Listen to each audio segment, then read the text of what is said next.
Selamat siang rekan-rekan Bang Win semua. Sekarang Bang Win lagi berada di wisata Kebon Jeruk Pinturi Megayu. Sekarang Bang Win lagi menyicipi manisnya buah jeruk di Kebon Jeruk. Bisa petik sendiri ya guys. Berkunjung ke Pinturi Megayu, silakan guys. Di sini terbuka untuk wisata umum.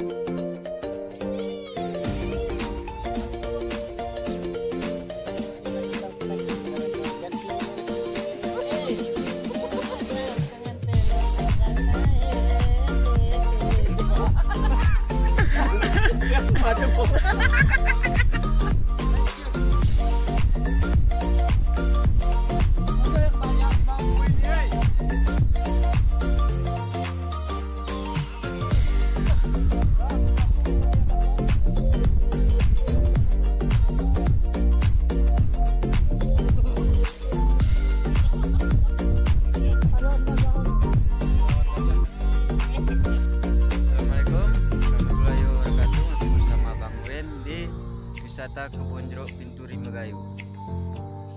Oke, masih bersama Bang Idin di sini. Yang ingin memetik jeruk, makan sepuasnya di Kebon Jeruk ya guys. Di Jalan Piren Takengon kilometer 42.